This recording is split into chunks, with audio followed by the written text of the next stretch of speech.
você, muito bem-vindo, o internauta que está nos acompanhando nessa gravação do podcast, você que está vendo pela live no Instagram, você também que está acompanhando pelo YouTube.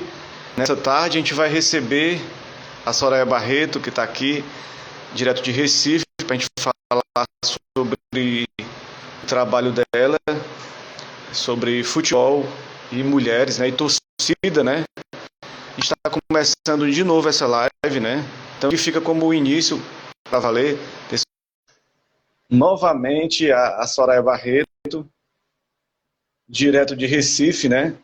Então, retomar essa nossa conversa. A gente está gravando pela internet, eu aqui em Fortaleza, ela em Recife, então aconteceu um pouquinho de falha. A gente vai retomar essa primeira pergunta que eu fiz para a Soraya em relação ao trabalho que ela fez sobre a questão de mulheres em campo. A doutora está falando um pouco da história, da referência à família dela, torcedora toda do esporte, né, que vai para o futebol, que vai ao estádio, que acompanha o time do coração, essa referência toda da família e o olhar dela em relação a isso, que ela viu que quis olhar uma ótica diferente, né? Quis ver ter uma visão diferente do que realmente as pessoas têm em relação ao estádio, um local mais masculino, né? Digamos assim, mais de um país extremamente ainda machista, né? Então, que quando a mulher está no estádio ainda sofre aquela questão do assédio.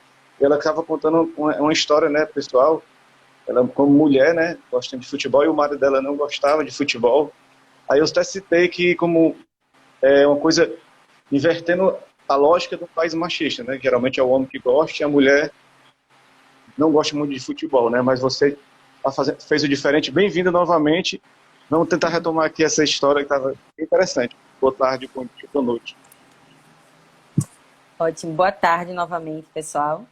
Eu estava nessa perspectiva de colocar assim que a pesquisa parte de um interesse pessoal meu em compreender, inclusive, a minha realidade, que eu já sabia que era diferente, por várias amigas e amigos que também gostam muito de futebol, mas especialmente para entender, como publicitária e estudiosa da área do consumo, entender como é que se dá esse consumo do futebol, do ambiente clubístico, né, dos artefatos, das camisas, por parte das mulheres, porque, por exemplo, até pouco tempo atrás, chegava quando se criou a camisa, né, o padrão feminino, se eu não chegasse no mesmo dia ou no segundo, você não encontrava mais camisa.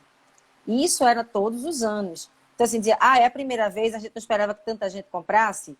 Ok. Mas isso se repetia ano a ano e ainda acontece de vez em quando hoje. Né? Há um desrespeito completamente da mulher enquanto consumidora de futebol, em várias vertentes. E aí, se a gente vai observar também a própria concepção de ida ao estádio, isso tem o mesmo significado, porque os banheiros são completamente inseguros, podres, né? Tipo, não há nenhum tipo de cuidado com o público feminino. Eu conversando com as meninas do Movimento Coralinas, que é do Santa Cruz, é surreal você escutar o relato das meninas. Eu acho que até a Ilha do Retiro é um pouquinho melhor em relação a isso.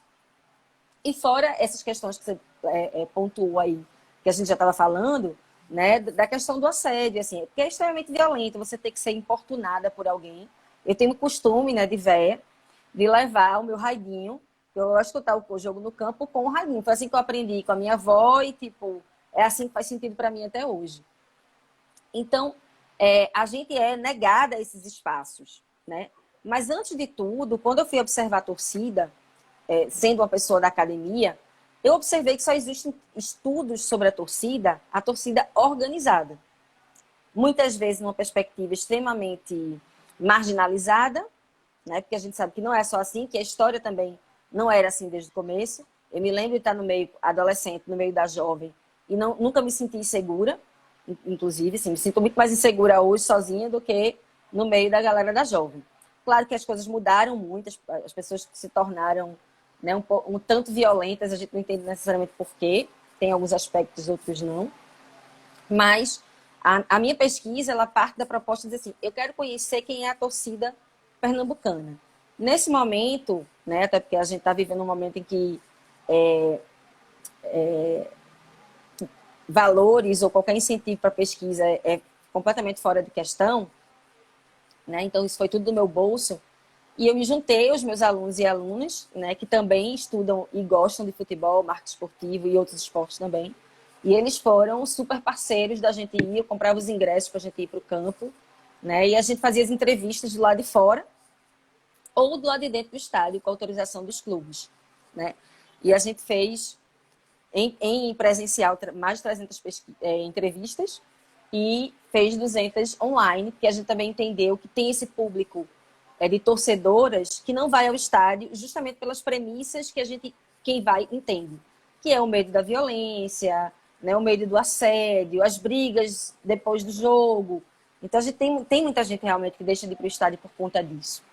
E aí surge, eu disse, olha, eu quero observar esse fenômeno, eu quero especialmente entender essas trajetórias, porque toda vez que eu contava para as pessoas, né, que eu amava futebol, ou elas percebiam, né, que a pessoa referência para mim, além do meu pai, que também é uma pessoa referência para mim, mas a minha avó sempre foi uma referência porque ela brigava com qualquer coisa. Minha avó foi jogadora de futebol, ela jogava escondida do pai, depois jogava escondido do marido, porque ela vivia aquela fase, né, de proibição das mulheres enquanto esporte de contato.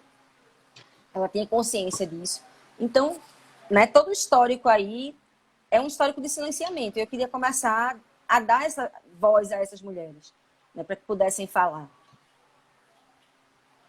É bacana, assim, em relação às mulheres que vêm ganhando muito espaço no futebol, né? Não só nas arquibancadas, mas elas estão ganhando espaço narradoras, comentaristas esportivas, né? Repórteres, dirigentes, né? Tem um caso ali da dirigente ali do Palmeiras, né? Conselheira que está querendo talvez ser a futura presidente do Palmeiras, jogadoras, técnicas, né? Você já pode, na sua concepção, né?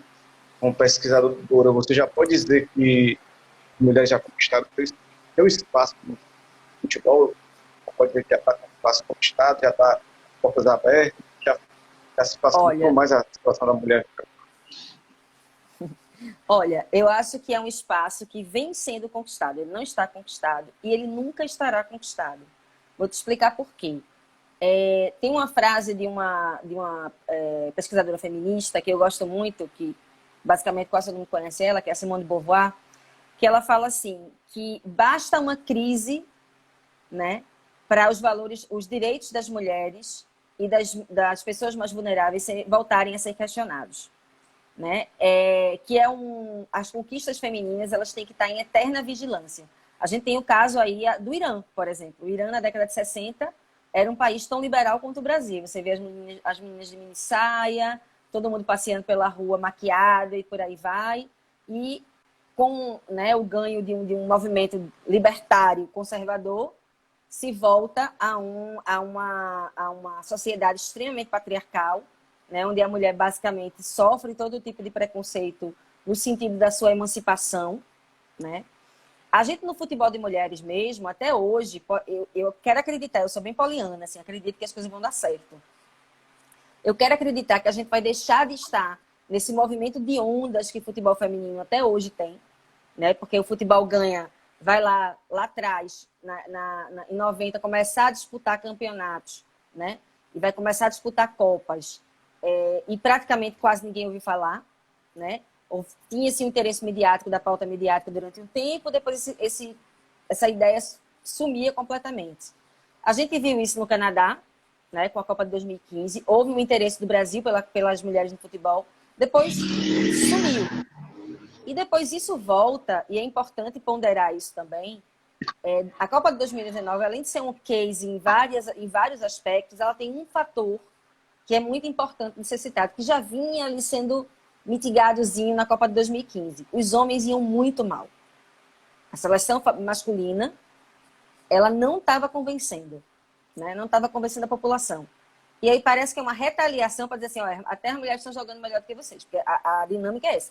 Até as mulheres estão jogando melhor do que vocês. Quando a gente entende, né, que existem vários futebols. Não existe um tipo de futebol e não existe uma forma única de jogar futebol. A gente vai comparar o campeonato pernambucano ao campeonato cearense ou ao campeonato europeu, são futebols completamente distintos, né? E futebol de mulheres, obviamente, também vai ser, né? As táticas, as regras de jogo são as mesmas, mas difere. É interessante que você falou essa questão aí do futebol feminino, que uma vez eu fui chamar uma mulher para ser entrevistada, eu sempre chamo várias mulheres, né? Porque hoje não poderia ser diferente, né? A mulher hoje faz parte do futebol. Aí ela perguntou sobre o tema, ela perguntou assim, para falar de futebol feminino, que eu não entendo, ela falou, eu não entendo muito bem, não. Aí eu disse, Bem não, é comum. futebol masculino, mas a gente vai falar um pouquinho de feminino. Aí eu queria compreender, eu não julguei nem nada, só fiz, estou falando com você agora, né? Ela falou assim, eu fiquei Uhum. pensando, as mulheres estão lutando por espaço no futebol. Aí quando vai falar sobre futebol feminino, elas não, eu não sei se foi um caso específico, ou Não, não é. foi por causa disso que você falou que não tem visibilidade no futebol feminino, as mulheres acabam sendo igual aos homens, só olham para o futebol que está em evidência, né? Pode ser também isso, né? Não sei. Por isso que eu estou perguntando a você, É. o que você vê em relação a isso. Olha, no que a gente observa é isso mesmo, tá? Até porque, assim, vamos lá combinar. A gente entende, né? Observando como fenômeno social, porque o futebol é um fenômeno sociocultural, né? Ele está entranhado em várias coisas aí. Só que as pessoas sempre tendem aí para o que é mainstream, para o que está na crista da onda, para aquilo que tem, né, referência. Eu digo porque, por exemplo, até pouco tempo atrás, a minha própria militância, eu sempre fui louca, alucinada por qualquer coisa que fosse relacionada a futebol. Então, quando viajava, eu passei quase 8 anos morando fora do país, na Europa. Todos os lugares que eu ia, dava quase briga entre os coleguinhas e os amigos que iam comigo. Porque todos eles eu queria ir para o estádio, conhecer o estádio daquele lugar. Para mim era o ponto 1, não era Torre Eiffel, não era Ponte de Londres, eu queria ver estádio, né? E as pessoas não compreendiam essa relação pelo fato de eu ser mulher, né? Isso antigamente era uma coisa ainda muito evidente, né? Já tem alguns aninhos, né? Que aconteceu. E quando eu ia falar com mulheres que gostavam de futebol, era muito claro que o papo começava pelo futebol de homens e assim, tipo, aquela efusividade. Aí quando eu falava, o europeu feminino, né? Tipo, o Liverpool tá jogando, as pessoas ficavam assim, tipo, ninguém sabia comentar. Inclusive as mulheres. Porque há uma construção que nós mesmos, enquanto mulheres, a gente é envolto nessa cortina de fumaça que é o sexismo. A gente não percebe o quanto isso, na verdade, é uma lógica separatista. Eu me lembro quando saiu aquele canal ESPM, da ESPM Mulheres, eu disse, beleza, lindo, vai ter um dia inteiro falando sobre futebol, surf, todo tipo de coisa de mulher. Mas a categoria mainstream macro vai continuar sendo a masculina, porque a gente vai deixar de misturar e as outras pessoas vão deixar de ver as mulheres praticando esporte. E talvez por outras modalidades o canal não deixe de ser relevante, mas pelo futebol, pelo que eu vejo hoje, ainda deixa de ser relevante. Porque tem movimentos lindos aqui em Pernambuco, por exemplo, de meninas nessa pegada de né, ovacionar o futebol. E elas são grandes torcedoras, elas jogam. A gente tem aqui vários campinhos, né, de futebol de várzea, e a gente vai jogar futebol e não sei o quê. Só que assim, quando é na hora de falar de profissionalização, quase ninguém conhece o time feminino do seu próprio clube, né? Eu me lembro quando Bárbara foi cotada, né, Bárbara, goleira aqui do esporte, foi levada para a seleção. Tipo, tava aqui umas poucas em êxtase, mas muitas das amigas que eu tinha, que encontrava no estádio, porque o que é que a gente faz, né, como mecanismo de defesa? Muitas de nós mulheres, jogos clássicos, por exemplo, a esses eu não ia sozinha. Eu ligava para as amigas que também iam para campo, para a gente formar um grupinho e ir junta, para se defender, né, caso houvesse algum problema. Então, assim, nessas próprias pessoas, eu não via interesse no futebol de mulheres. Não existia essa busca. É engraçado porque assim, eu acho que é uma cultura, não sei se é uma cultura nacional, mas eu estava vendo, por exemplo, um documentário daquele Dr. Castor, né? Que sobre o Dr. Castor e Andrade, que é um bicheiro, lá no Rio de Janeiro famoso, né? Que ele Sim. era o patrono da escola Samba Mocidade e do time do Bangu Futebol Clube. Engraçado que mostrou lá o time feminino do Bangu. Quem assistir esse documentário vai ver. E a torcida lotou o estádio para ver o time feminino. E eu percebi que ali era uma cultura em relação ao Clube Bangu não só ser masculino, mas independente de ser masculino e feminino, a torcida, Exato. a comunidade se engajava naquele clube. Aí eu vejo muito nos Estados Unidos, quando tem aquelas clubes de universidades, aquela cidade, independente de ser masculino ou feminino, as pessoas vão torcer, seja no basquete, no futebol. Sim, sim. Pelo menos o que eu acompanho nos documentários, muitos que eu vi da ESPN, né? Mostra muitos times femininos que a torcida é gigante e aqui não tem essa cultura, né? Eu acho que às vezes, pela cultura que é talvez muito machista, muito patriarcal, não passa para valorizar o feminino e incluir no clube, não só masculino, né? Falta um pouco disso também, né? Não sei se você vê isso, você também tem na Europa, né? Com certeza. É porque, assim, Carlos, a gente tem uma construção de uma cultura futebolística e clubística criada, né, concebida para o masculino desde sempre.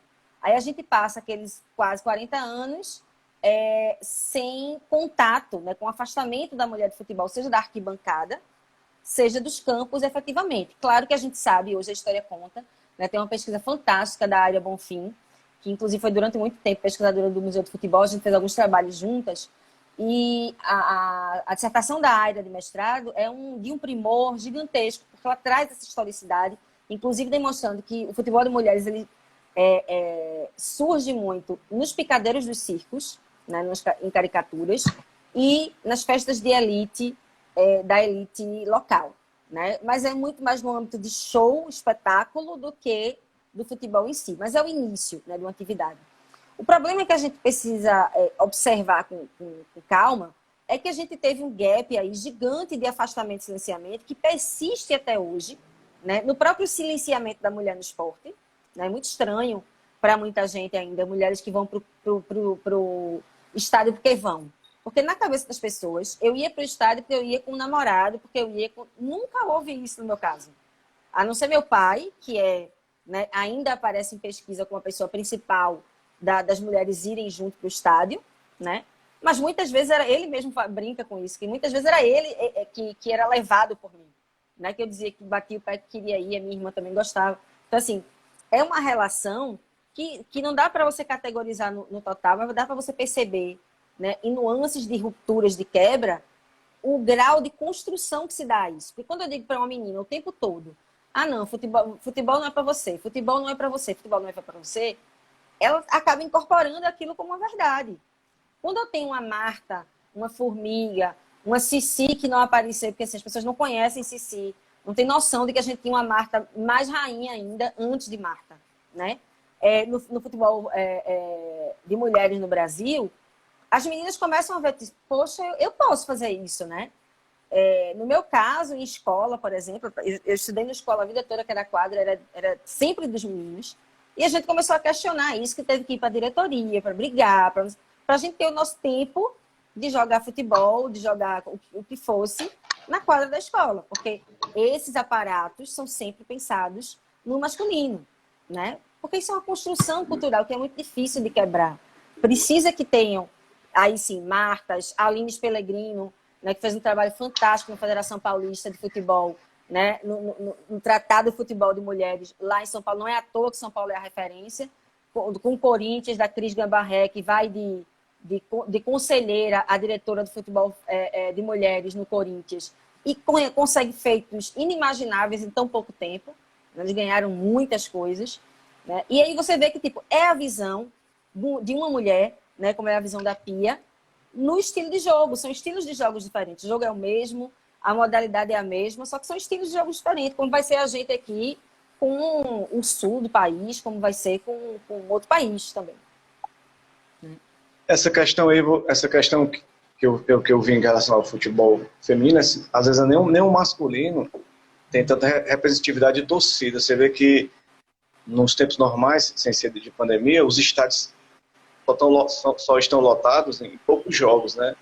Alguns jogos de times grandes que tem apelo de torcida, mas se você for ver, a maioria dos jogos não tem torcida nenhuma. Então, eu vejo essa questão da comunidade, o engajamento do futebol, seu engajamento junto com a comunidade, não ser uma coisa mercantilista, né? Que às vezes afasta comercial demais, né? Então, acaba também respeitando o feminino, né? Que ele está construindo seu espaço, né?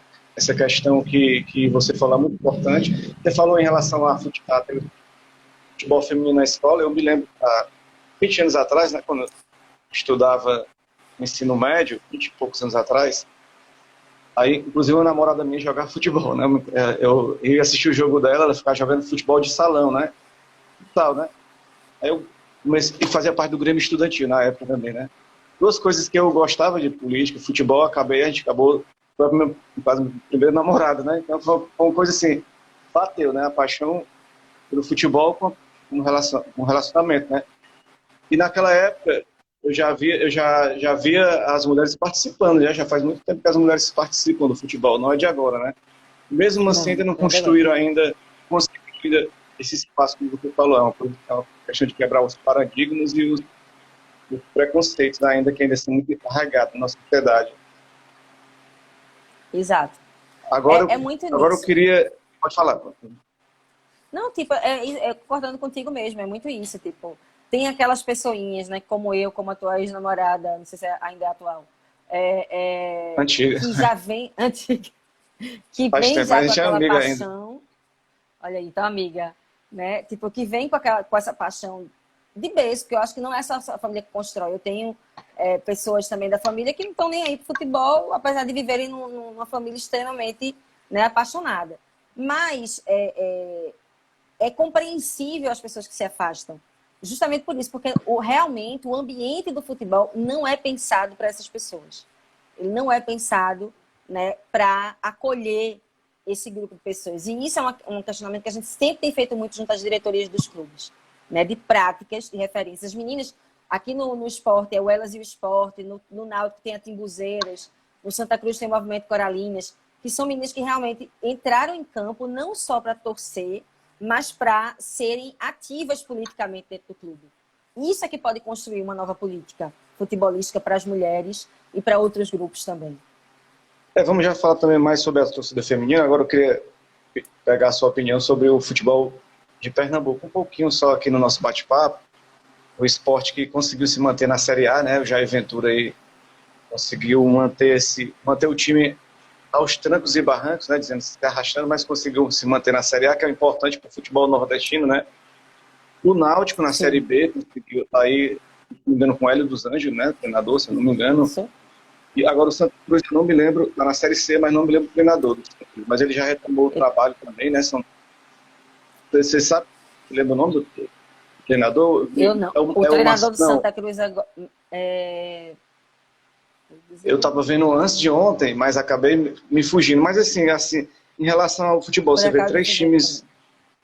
grandes do Grandes. futebol pernambucano, um na Série A, um na Série B, um na Série C, né? O Santa Cruz já teve Sim. aquele processo de estar na quarta divisão, foi para a O Santa terceira, Cruz é foi um para a segunda, case foi para a em primeira e relação à voltou. torcida. Aí voltou para a terceira divisão. E a gente tem o futebol pernambucano representado por um time Salgueiro, né, de Pernambuco, que foi O Salgueiro. o campeão do último campeonato pernambucano. Ainda tem o Afogados, que fez aquela eliminação histórica do Atlético Mineiro na Copa do Brasil. E são exemplos de futebol sem apoio nenhum, né? Financeiro, veio do interior. Exatamente. E acaba ganhando o Campeonato Pernambucano. E você vê que foi até um treinador português, se não me engano, do Salgueiro, né? Um treinador português que conseguiu esse título aí do Campeonato Pernambucano. Agora sim, como é que você está analisando? Você analisa hoje, vamos começar os estaduais, né? A Copa do Nordeste também, está bem pertinho, próximo, mas os estaduais vão começar. Como é que analisa aí o futebol pernambucano nesse início de ano agora? Como é que está o apoio, como é que está a estrutura, né? É tudo muito complexo, né? Se já era complexo por falta de dinheiro, né? O esporte é o único que está no Clube dos 13, né? Tipo, a gente sabe que direito de imagem e todos os mecanismos que rondam em cima da Série A trazem pequenas possibilidades, né, de melhoria. Mas a gente tem o do Santa Cruz é Marcelo Martoletti, é isso. Né? Que a gente tem pouco investimento. Eu já ouvi, por exemplo, gente dizendo assim, devia juntar esses 3 times e dar um. Aí você tá esquecendo toda uma história clubística que tem uma relação né? O Santa Cruz tem uma relação muito grande, por exemplo, com a questão da população mais humilde da cidade, que ajudou a construir, que inclusive doava tijolo, cimento, e ajudou junto a construir o estado do Arruda. Aí você vai esquecer toda essa história para juntar por conta de fins financeiros, isso não vai acontecer nunca, porque futebol, a gente sabe que tem a questão da pertença, da paixão, né? Tem uma relação que não dá para separar. A situação do Pernambuco é muito complicada sempre. Por exemplo, quando estava tendo o jogo, né, do Sport, que, né, perdeu o jogo, mas classificou-se na Série A.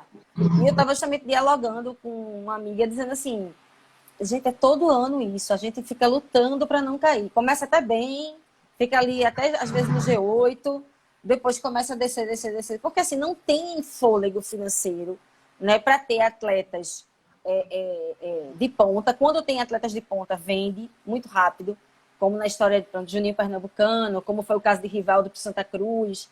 Então, assim, a gente não consegue construir, né, um futebol de Diego base. Souza, né? E Diego Souza, que vem, né, vem desacreditado por conta até das características dele, e aqui cresce, e na hora que cresce vai-se embora para outro time grande, né? A gente não tem essa... E, infelizmente, o fator financeiro e mercantil do futebol, ele é que rege, né, como é que vai. Então, assim, o Sport ganhar a Copa do Brasil em 2008 é um feito. É um feito porque a gente sabe que não é tradicional diante das situações que a gente tem. Você entra num estádio. Eu me lembro muito bem, assim, quando eu estava morando na Europa, que vinha para cá de férias, eu sempre ia para os Jogos do Sport. E eu ficava assim, meu Deus, como é triste entrar na ilha, que é um dos lugares preferidos para mim, na minha vida, e ver esse gramado. Porque eu ia assistir jogo no Estádio da Luz, eu ia assistir jogo no estádio do Liverpool, e assim, eu dizia, eram para mim, assim, uma surrealmente diferente. Isso incute, obviamente, no tipo de futebol que você joga, né, no investimento que o futebol local tem ou não tem. Você vê uma Eurocopa feminina, é a coisa mais linda do mundo, porque há investimento, há equipamento, há dignidade, há salário, né? Quando eu vejo aqui umas meninas, eu uma vez estava viajando para Natal, aí aquela história do BlaBlaCar, né? De dar carona. E aí eu dei carona para uma menina. Quando ela entrou, a gente começou a conversar e ela estava com a bola na mão, né? Foi a primeira coisa que chamou a atenção. E aí a gente foi o caminho todinho falando. Aí eu descobri que essa criatura mora aqui no interior de Pernambuco. Estava indo para Natal para jogar um jogo no time lá de Natal. E ele ia ganhar R$ 80. E só a viagem, né, a carona, digamos aqui, a ida e a volta dela ia dar o dinheiro que ela ia ganhar. Ou seja, ela estava pagando para trabalhar, né? Obviamente que com o coração apertado, eu disse, não, de jeito nenhum, para mim você não vai pagar nada. Vá-se embora. Eu disse, eu volto dia tal, se quiser voltar comigo, você volta. E me dá notícia depois. A gente chegou ainda a se falar algumas vezes. Mas assim, eu vi naquilo ali uma coisa que eu ouvi o tempo todo na minha vida. Quando eu dizia que eu queria jogar bola, eu dizia, tipo, olha, da peneira dos homens, nem 10% consegue chegar lá. Imagina no futebol feminino, né? Tipo, não vai para canto nenhum. E aí a gente vê as grandes referências da gente, que não tem futebol de base.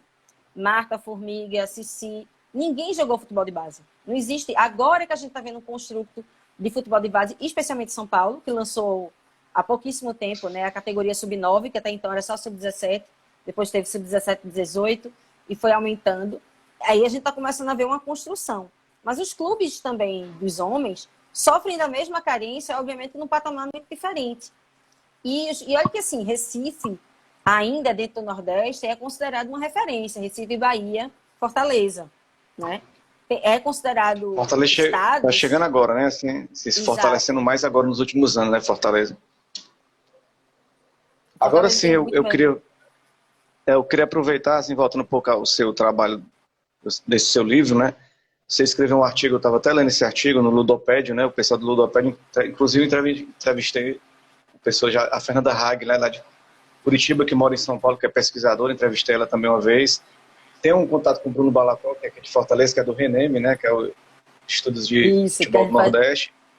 Estou por lá também. Gente boa, o Bruno Balacó é daqui. Inclusive, eu conheci o seu trabalho através de algumas coisas que ele publicou sobre você, eu estava vendo, e entrei até em contato por causa dessa proximidade com o Bruno Balacó, né? Aí você escreveu esse texto aí, Mulheres Nordestinas na Arquibancada, né? território de resistência, você escreve uma parte lá que você fala, o ser torcedor, né? Pautado por pedagogias construídas pelo futebol de homens, né? Aí depois você fala mas que o termo torcedor vem das mulheres no estádio, no início do século XX, né? Isso, isso. Como é que é isso, essas duas referências, né? Essa história é muito interessante, né? Tipo, eu conheci o conteúdo através da Silvana Gellner e depois a Aida, também na pesquisa dela do ano passado, apresenta isso, né? Mas é o seguinte, as mulheres iam para o estádio, porque lembra que o futebol chega no Brasil como um esporte de elite. Era a elite que jogava, né? Então as mulheres iam para os estádios para ver seus maridos, pretendentes, irmãos, e ficavam lá na torcida. E o que virou torcida? Elas levavam antigamente, não imagino como, nesse calor de Recife, as pessoas andavam de luva, né? Lenço, chapéu, aquela coisa. Então, quando elas estavam no estádio, elas entravam, elas tiravam as luvas e seguravam as luvas na mão. E quando o time delas, né, avançava, ou fazia um gol, ou tinha um lance importante assim da partida, elas começavam a gritar e a torcer literalmente as luvas. É assim, fazer aquela coisa de pegar o lenço, a luva e torcer. E é daí que vem o termo torcida no Brasil. Porque se a gente observar, por exemplo, em todos os países anglo-saxônicos, é fã. É fan, que é fã em português. Não tem um nome específico para o adepto do futebol. Né? Ele é fã de tudo quanto é coisa no mundo. Né? Só que, claro, vou dizer soccer fan, mas né, não tem uma palavra. A gente aqui, né, nessa riqueza linguística que a gente tem no português, a gente tem uma língua e ela é perpassada pela história da mulher e a presença da mulher no estádio. E o que é que vai mudar depois? A mulher começa a ser afastada quando começa a entrar homens negros e de classe social desprivilegiada, né? E aí tem até um texto que eu acho fantástico, de uma recomendação, né, dos esquemas de futebol, que é: mulheres de boas famílias não deveriam estar nos mesmos locais que essas pessoas. Essas pessoas outras classes sociais, outras raças e etnias. E aí começa o processo de afastamento da mulher, que vai culminar, né, durante a ditadura, na proibição, né, da mulher em todo tipo de esporte de contato. E aí a gente tem boxe, a gente tem luta, a gente tem vários outros esportes também que ficam proibidos devido à condição feminina da mulher, para não atrapalhar a procriação. Interessante essa história aí. Não conhecia muito essa questão do termo torcida, né? Mas interessante aprender, né, para a gente se informar mais. Agora, saiu recentemente um ranking aí dos torcidas do Nordeste, inclusive está no seu texto, né? Lá eu tirei do seu texto, por isso que eu estou trazendo para a gente contextualizar. Sim. Bahia, Sport, Vitória, Ceará, Santa Cruz, Náutico e Fortaleza, que estão aí no ranking da comparação, que tem a torcida feminina por clube, né? Então temos lá no Bahia 45,7%, não sei se é feminino, né?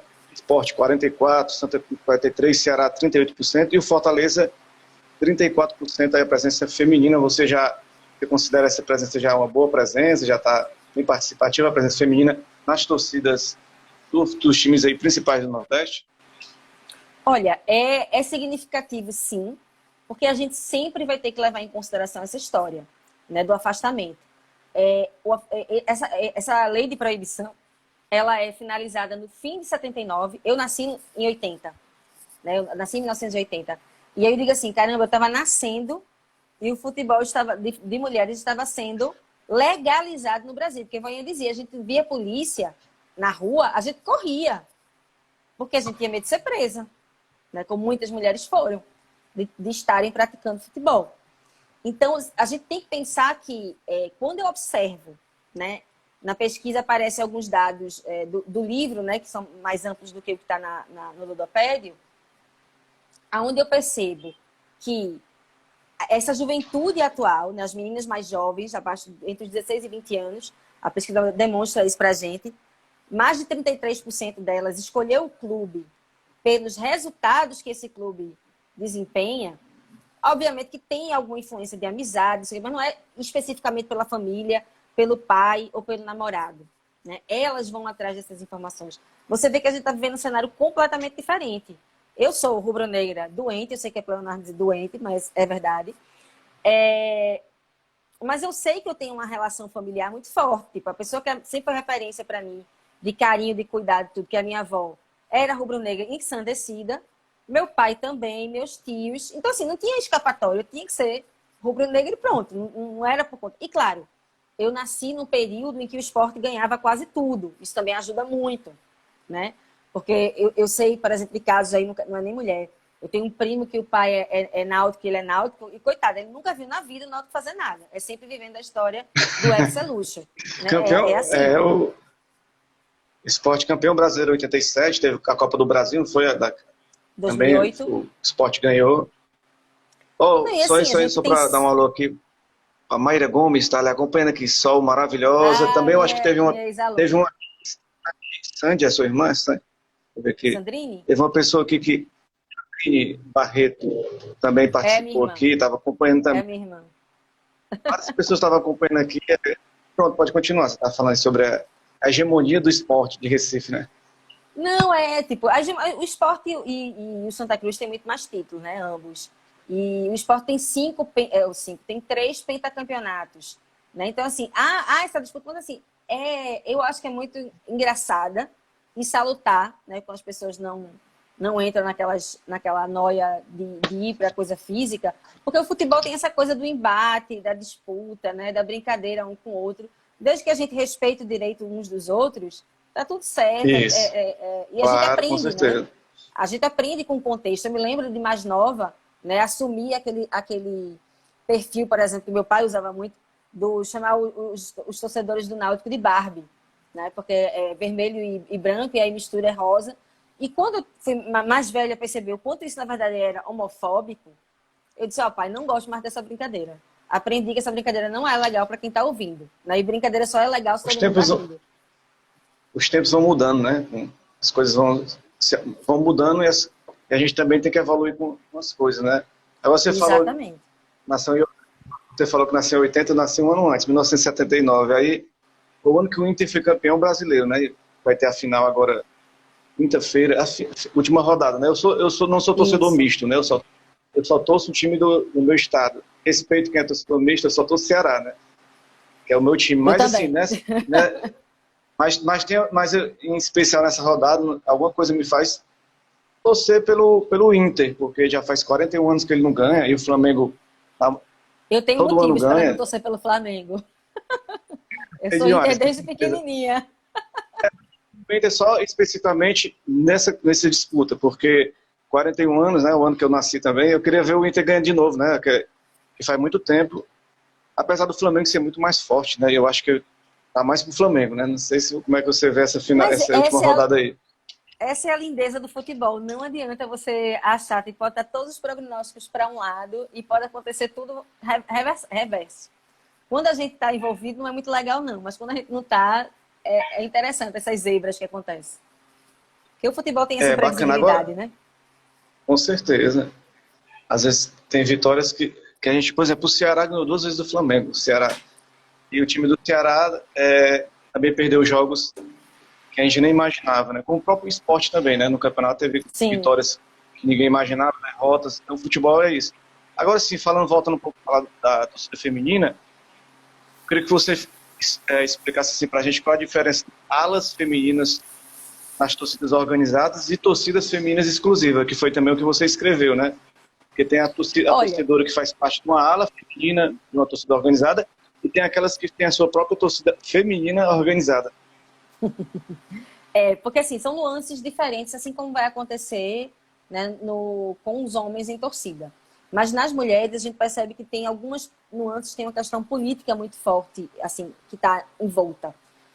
Eu percebi, falando com essas meninas e com as mulheres que estavam em campo, né, esses 3 vetores principais. Assim, a gente tem as meninas, como por exemplo aqui o Santa Cruz, o Inferno Coral, e vai ter uma ala de torcedoras femininas no Inferno Coral. Só que é importante lembrar, não estou falando que no caso do Inferno Coral é assim que acontece, porque eu teria que estudar mais profundamente para dizer. Mas eu imagino que seja, porque eu passei por isso com a jovem. As mulheres não podem tocar os instrumentos, as mulheres não podem fazer não sei o quê. Uma série de proibições, elas têm que estar lá. E aí eu comecei, que foi um dos motivos de eu parar de de admirar, de certa forma, esse tipo de torcida organizada, é que, assim, a mulher está ali sendo só servindo para embelezar a torcida organizada em um momento da vida. Hoje, a gente já vê que as meninas, as mulheres se embatem mesmo para ter uma participação mais efetiva. E está acontecendo essa mudança. Mas ainda há uma série de proibições sendo ala. E aí, justamente esse acontecimento faz com que muitas mulheres saiam das torcidas organizadas e criem suas próprias torcidas. E aí vão ser várias outras torcidas que são torcidas femininas, né? Só de mulheres. Não são todos os clubes que têm isso, mas existem recorrentemente, a gente vê crescendo isso aí. E a outra questão são torcidas feministas, que aí elas têm uma questão do caráter político muito, muito, muito forte. Em geral, são pessoas que fazem um trabalho social extremamente importante junto à comunidade. As meninas do Coralinas, por exemplo, eu falo sempre que eu sou apaixonadíssima por elas. Elas fazem um trabalho com as comunidades do entorno do Arruda, né? Tanto para levar material escolar para as crianças, tanto para levar bola, né, roupa, uniforme do Santa Cruz, elas conseguem isso junto com o clube. Para além de elas terem um trabalho muito forte junto à diretoria do clube, questionando, né, tipo, fazendo, elas fizeram uma ação fantástica ao redor do Arruda, com Lambi Lambi, onde dizia, tipo, lugar de mulher é onde ela quiser, né? Lugar de tricolor é no Santinha, e por aí vai. Tem várias frases de efeito, né, delas. Então, assim, a gente vê que é uma certa evolução, não que as meninas que ainda estão na torcida organizada não tenham evoluído e não tragam também essa pauta feminista para dentro. Conheço muitas que fazem isso. Mas que tem um respeito muito grande pelo... Desculpa, minha gata está aqui fazendo a bagunça. Acontece. Aqui também tem uma gatinha, mas ela foi dormir ali. Às vezes também acontece. Ela está aqui. Ela está acostumada a subir e fica rodando aqui na mesa enquanto eu estou trabalhando. Então, não que não tenha isso, tá? Não estou dizendo que as meninas da torcida feminista são mais politizadas. Não é isso. O que a gente percebe é o tipo de prática. Os três tipos de torcida, elas se envolvem na diretoria, elas se envolvem no ambiente clubístico, elas se envolvem, inclusive, nos debates com relação ao consumo de produtos oficiais, né, que é muito importante. Tem um texto de uma ex-orientanda minha, que é muito bom, Paloma de Castro, que vai tratar justamente das torcedoras, mas no sentido do consumo, né? Eu trato um pouquinho isso no livro, tem uma parte falando sobre isso, porque eu pergunto a elas, porque eu sinto falta até hoje de ter mais possibilidades. Por exemplo, Magrão foi a vida toda goleiro do esporte e eu não tenho uma camisa de Magrão feminina. Eu tenho a masculina, né? Mas não era isso que as mulheres que gostam de futebol gostariam. Elas querem, né, ter direito a ter o seu próprio produto. E aí vai dizer, não vai vender. Não vai vender. Todo ano chega a camisa nova. Todo ano acaba. Então, é bem falacioso esse discurso, né? Então, a gente tem aí 3 tipos de torcedores que, na verdade, também se intersectam, tá? Eu conheço gente que está em torcida feminista que também está na torcida organizada. E isso não dá para fechar ainda. Eu sou isso, aquilo. A gente vê diferentes formas de torcer, né? Mas uma não exclui a outra. Agora, essa questão voltando de novo para o futebol masculino e feminino, né? Seleção brasileira masculina e feminina, essa questão das premiações. Eu acho que foi um artigo também seu que você... Não sei se você falou sobre isso, essa equiparação que houve ano passado, a mudança, quem está cuidando agora do futebol feminino é as próprias mulheres, né? Inclusive essa treinadora que eu... Isso. E a treinadora também, que chegou agora, não é brasileira, mas é muito multicampeã e também ela já tem uma certa familiaridade com a cultura brasileira. Um dia dessa ela estava cantando até uma música de um cantor de vocês, né? No violão, eu estava acompanhando. Então ela já coisa linda. É maravilhosa. E como é que você vê essa questão da equiparação e dos salários? Também, se quiser falar um pouco da Pia também. Olha, a Pia chega num momento, na verdade, um momento bem conturbado, né? A gente vê a saída de Vadão, que não é porque ele é homem, de jeito nenhum, mas, né, como torcedora e como apaixonada por futebol, ele tinha um pensamento tático do futebol extremamente envelhecido. Estava muito ultrapassado, né? A gente não via as referências, e ainda por cima que foi numa mesma época que Tite entra na seleção brasileira, vindo de vários treinamentos e tendo sido praticamente estagiário no Real Madrid, e tem todo um conhecimento renovado, traz uma perspectiva moderna para a seleção masculina, e a gente vê a seleção feminina continuamente naquele mesmo mamão com açúcar. A grande questão é que a gente tem muitas estrelas individuais, mas coletivamente o Brasil ainda não tinha achado. Eu sinceramente acho que Pia é esse divisor de águas para a seleção brasileira, né? Tá aí, deu uma goleada 3-0 na Argentina agora recentemente, né, alguns dias atrás, e com um jogo que convencia muito. Você via a disparidade, né, de condicionamento, de visão de jogo que elas tinham e da era Vadão.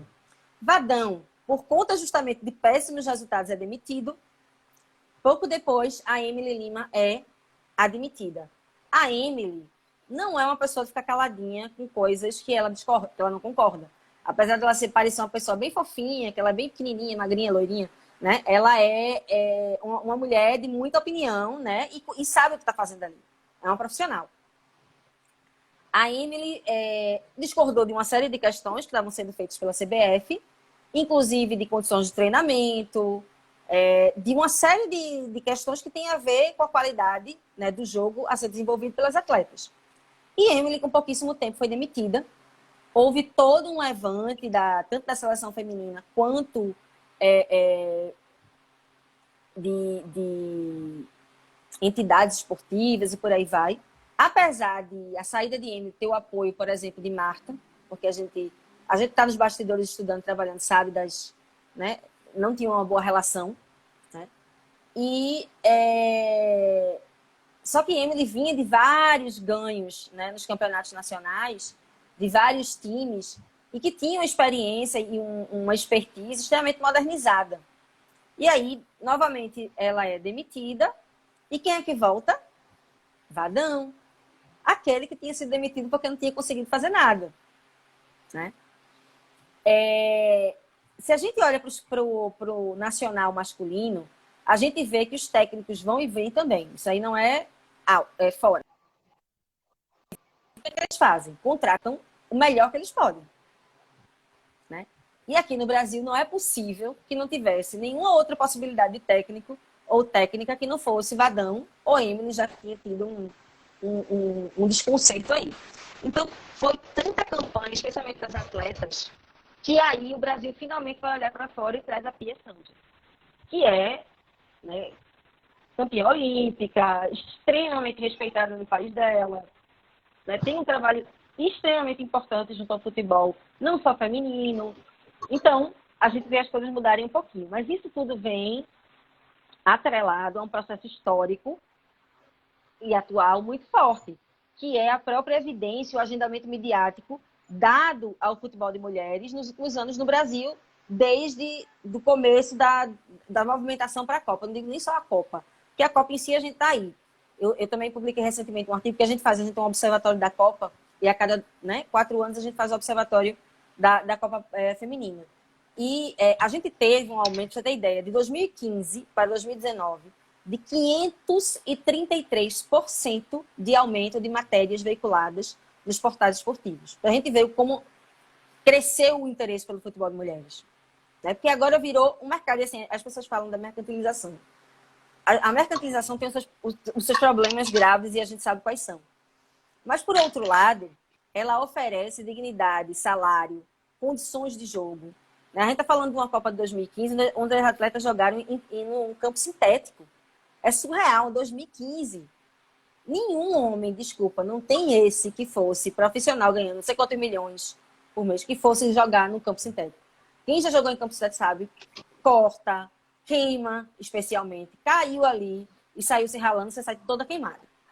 E você coloca seleções mundiais para jogar num campo desse. Então, assim, é como a gente vê como é o tratamento, é díspare, né? E aí essa equiparação salarial leva à mesma questão. A CBF apresentou, né, um projeto em setembro de 2020, acho que foi dia 2 ou 3 de setembro de 2020, falando da equiparação das premiações e diárias, não fala em salário. Seria impossível falar em salário agora. Eu entendo isso, né? Mas não houve nenhum tipo de intenção de falar sobre salário no sentido, vamos construir, né? Não pode ser também assim, 880, mas vamos começar a construir obrigatoriedades, como é o caso do que a Conmebol fez, né? Tem que ter pelo menos um time feminino jogando e um time de base também jogando em algum campeonato, né? Aí o povo vai falar, porque é cota. É cota mesmo, tem que ser. Enquanto as pessoas não observarem e não admitirem que houve um silenciamento histórico, que há uma dívida histórica com as mulheres no âmbito de futebol, a gente não vai avançar muita coisa, né? E aí a CBF parece agora estar querendo discutir isso. Só para quem não quer entender, que não quer compreender, né, essas mudanças, né, que estão acontecendo. Muito importante ver essas mudanças. A CBF acabou mudando muito depois daqueles casos de corrupção que foram estourados, muita gente presa aí, né? Aí teve uma reformulação na CBF, entrou esse novo dirigente, então houve uma série de mudanças que houve mais transparência um pouco pela cobrança da própria mídia, da sociedade em si, né? Então, a questão das mulheres ser apoiadas também passou muito por isso também. Eu acho que essa questão aí foi uma certa pressão também, né, social, e isso que você falou praticamente esclarece todo, para quem está acompanhando aqui pelo Instagram, depois pelo YouTube e podcast, tá podendo ouvir também, tudo que você colocou aí esclareceu bem. Eu acho que dá para a gente ver que realmente é por aí mesmo, por esse caminho que a gente tem que seguir e cada vez mais as mulheres vão vendo espaço, né? Agora eu queria aproveitar, você é professora, né? Sou. É professora, então nesse momento você está passando por um processo aí que não está podendo nem dar aula, né?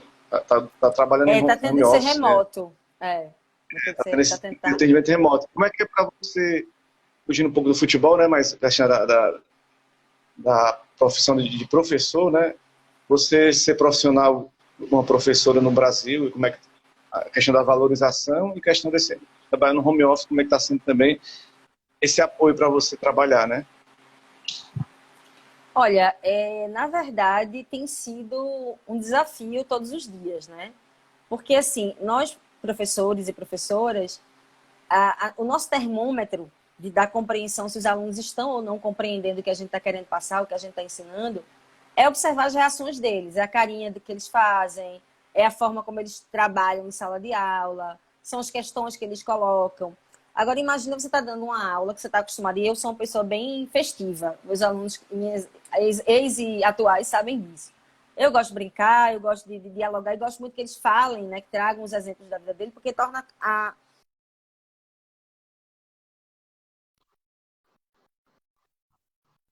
dor.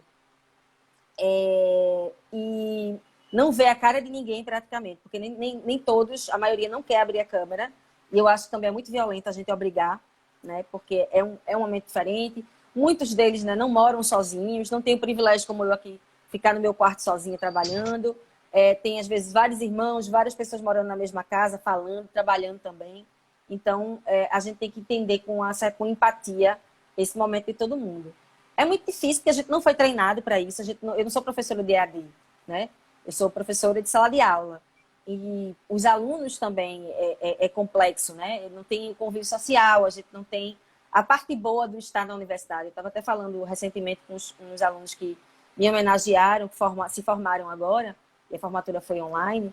E assim, aquela coisa do último semestre para eles sempre foi muito festiva, a gente fazia muita festa, muito encontro, saía para tomar uma cervejinha depois das aulas. E não tem mais essa possibilidade neste momento, né? E aí eu estava dizendo como é triste de você ter tido todo esse movimento, porque não é fácil, né? Fazer um curso, para muitos deles, instituição privada, tem toda a questão da distância, muitos vêm do interior, vêm de lugares muito longe, e a gente não está tendo esse convívio, né? E eu acho que o aprendizado nunca é igual, por mais que eu pergunte muito, tente fazer um monte de coisa diferente para que eles entendam o conteúdo, Mas é outra forma de aprendizado, porque a gente não foi preparado para dar esse aprendizado à distância, né? Nós, professores. Então, eu acho que sempre desejar. Assim, dá para ver que você é professora bem comunicativa mesmo, né? Se expressa muito bem. E a gente tem umas perguntas para fazer para você, faltando pouco tempo, né? Para o nosso tempo aqui do podcast, dessa live no Instagram, mas eu queria fazer 3 perguntas para você rapidinho, para você... É porque tem algumas perguntas que quisesse de professor, que não tem nada a ver com futebol, mas veio na minha mente, que você é professora, né? E também veio outra coisa na minha mente, né? Eu sei que não, nem todo mundo está acompanhando esses reality shows, mas você deve ter ouvido essa repercussão do Big Brother, né? Não, tenho Tem uns que acompanhado acompanham, bastante. tem uns que Eu dizem que sou é perda de tempo. Eu estou acompanhando, inclusive, desde aquele último, né? Que teve, porque com os famosos eu acompanhei o 20 e o 21, agora estou acompanhando, né? Então, só que eu tô fazendo um estudo, não votei nenhuma vez, esse negócio de votar, né? Comigo não é só assistir mesmo. Porque eu vou tomar partido, né? E a gente não pode tomar. Assim, pode tomar, claro, que a gente tá assistindo, mas eu não quis tomar porque eu não quero entrar naquele efeito manada, né? Seguir todo mundo. Sim, Quero refletir, sim. eu quero refletir, eu quero repensar, eu quero ver, analisar as pessoas que têm comportamento dentro e fora. E tudo é um processo louco, né? Que a gente vê no Twitter. Eu sei que a galera no Twitter é direto Twitter. Os famosos tweetando é o Neymar, é a Ana Thaís, é o André Henning, o futebol tweetando é o Richarlison.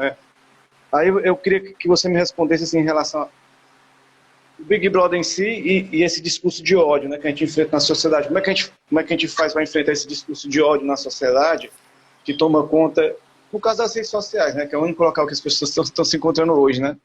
Uhum. Olha, eu assisto Big Brother, seja por entretenimento mesmo, de vez em quando. Eu confesso que eu nunca acompanhei tanto, né? O do ano passado eu não vi, eu não estava no Brasil, estava fazendo pós-doc fora, então realmente não acompanhei. Mas esse me gerou interesse, inclusive, especialmente pela Carol Conká, porque sempre foi um artista que eu gostei muito, que já acompanhava há muito tempo, né? E terminou virando aí uma série de situações que, né, a gente não espera. Esse discurso de ódio, primeiramente falando nisso, é uma relação, na verdade, que, infelizmente, o mundo sempre teve. Tá? Isso não é atual. O que a gente tem de atual são ferramentas que nos possibilitam colocar esse ódio e essa raiva, não sei nem como definir muito bem, para fora. Então, a gente achou mecanismos, né, que antigamente a comunicação era... Você não conseguia dar um feedback. Você assistia televisão, você comentava ali com quem estava do seu lado, mas você não ia mandar para milhões de pessoas a sua opinião.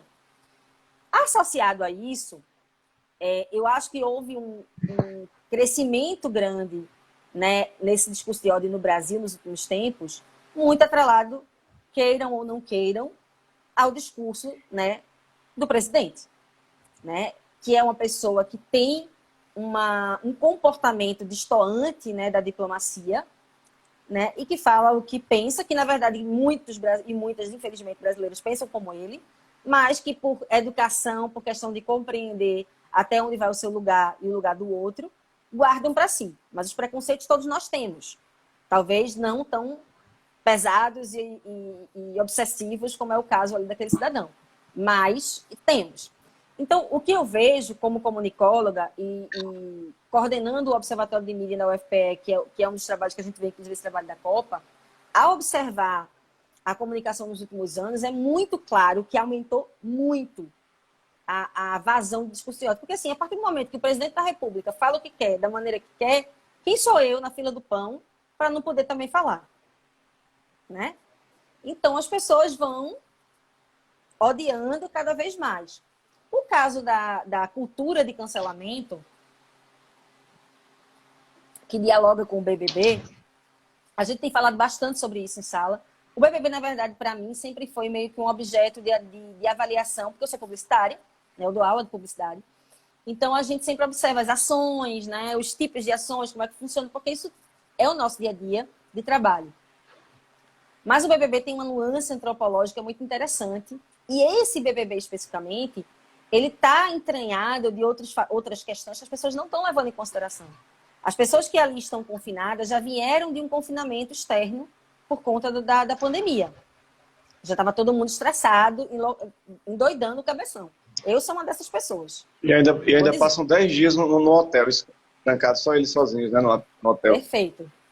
3 fases de confinamento, né? Começa com o confinamento de casa, que é um pouco mais confortável, mas não é.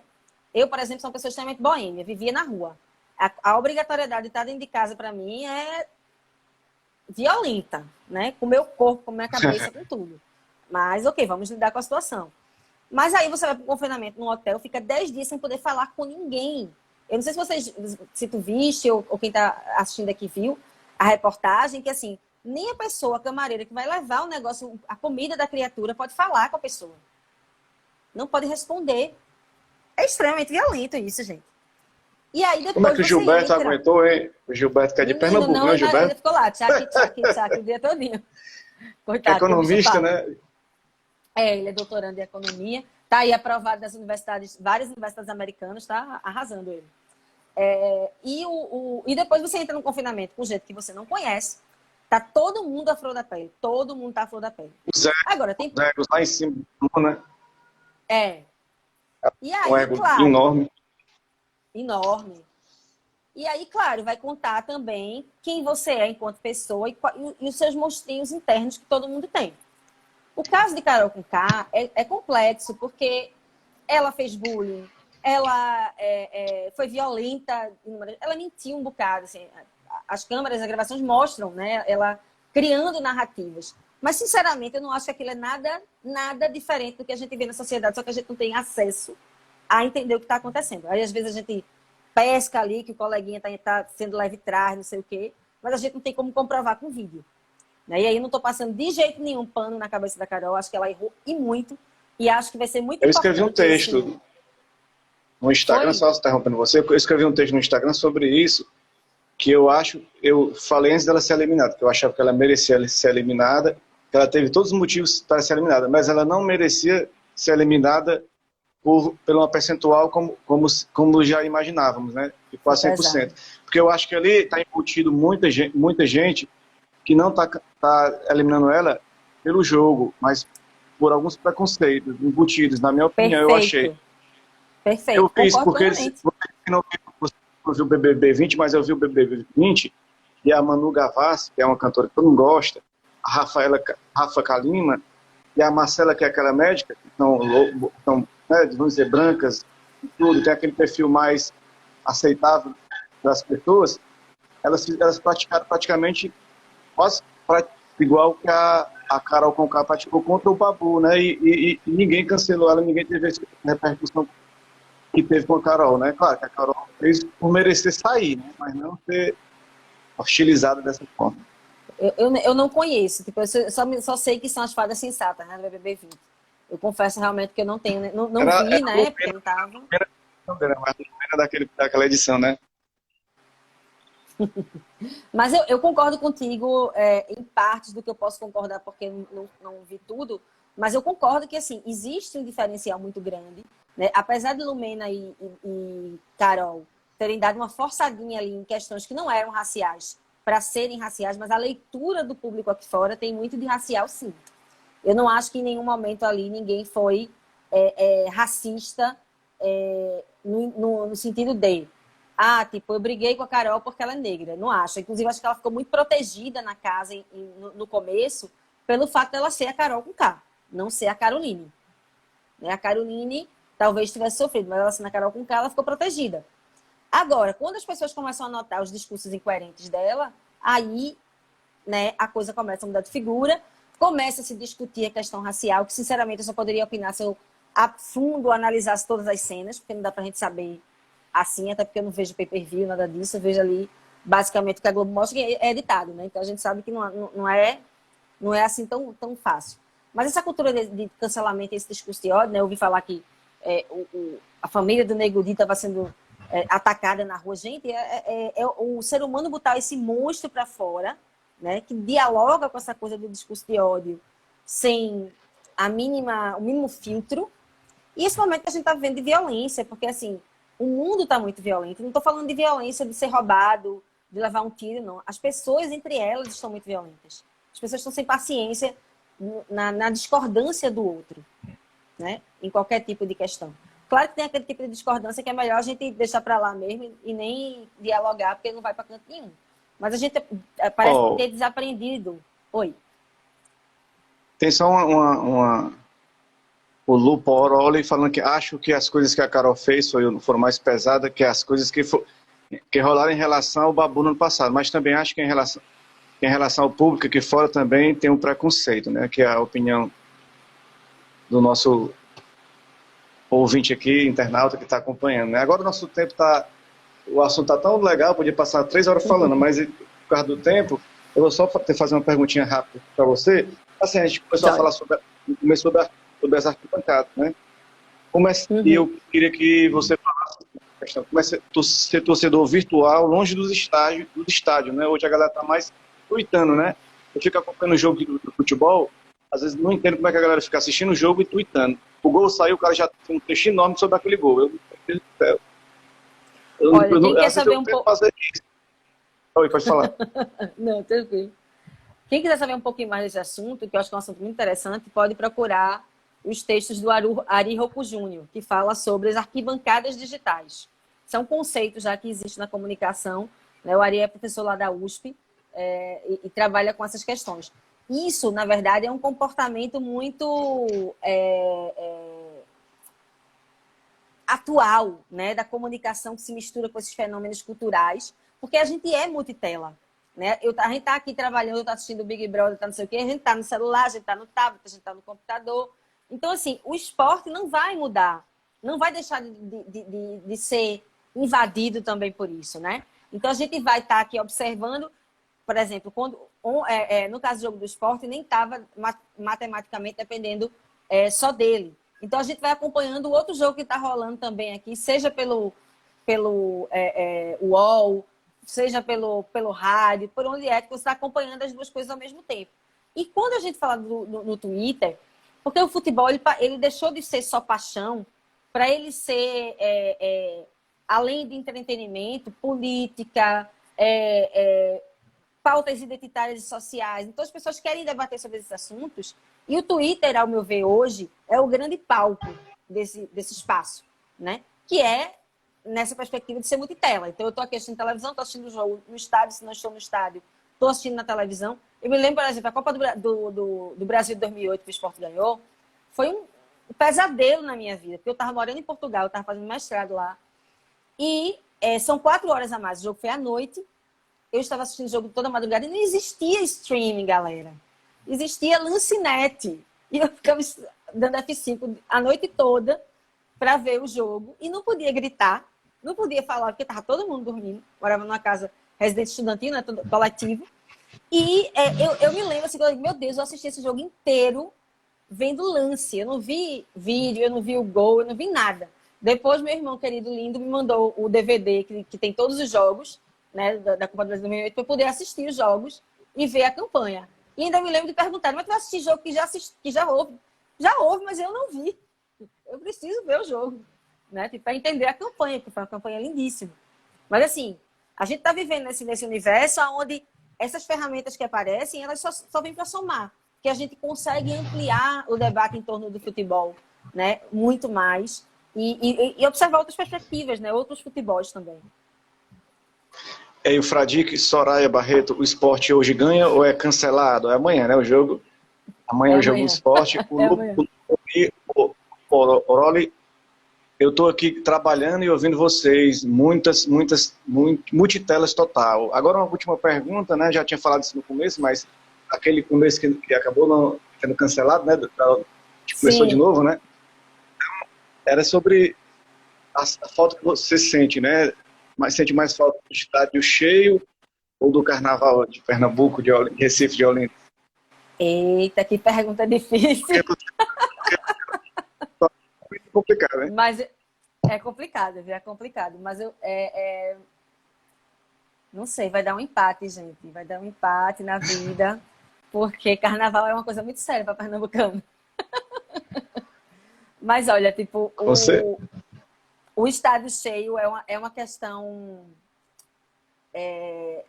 do coração mesmo, porque assim, você ir para um estádio e estar vazio é muito doloroso para quem gosta de futebol. Assim, eu me lembro quando eu fui assistir o jogo, estava na Argentina e tive a felicidade de conseguir comprar um ingresso para assistir o Boca Juniors e o River Plate. E eu fiquei assim, ensandecida, porque fazia muito tempo que eu não via futebol latino-americano. Tinha um tempo que eu não estava no Brasil, né? Eu não tinha visto. E o futebol latino-americano é muito parecido, né? É cantado, é gritado, é esperneado. Então, assim, não ter isso, né? Eu não fico imaginando como é que eu chegaria na Ilha do Retiro, ficar sentadinha lá, vendo o jogo, e daqui a 5 cadeiras ter outra pessoa do lado. É uma coisa muito estranha. Então, assim, o carnaval, ele ainda dentro de casa dá para existir. A gente, né, dá o estádio vazio, realmente, eu acho que é muito triste. Que a conversa foi bacana já, um bate-papo passou de 1 hora, né, 1h10, mas foi bacana, um aprendizado nessa troca de experiência. Agradecer a você, Soraya Barreto, por ter aceito esse nosso convite. Agradeço também. Estando pelo podcast, vendo pelo YouTube ou vendo aqui no Instagram mesmo. Eu agradeço muito a sua participação, viu? Tá, joia. Obrigada pelo convite, foi ótimo. Que venham muitas mais trocas aí. Eu agradeço. Tchau, tchau, pessoal. Direto de Fortaleza para Recife, a gente se despede aqui, agradecendo muito a sua participação. Tchau, tchau, um abraço. Fica com Deus para todo mundo.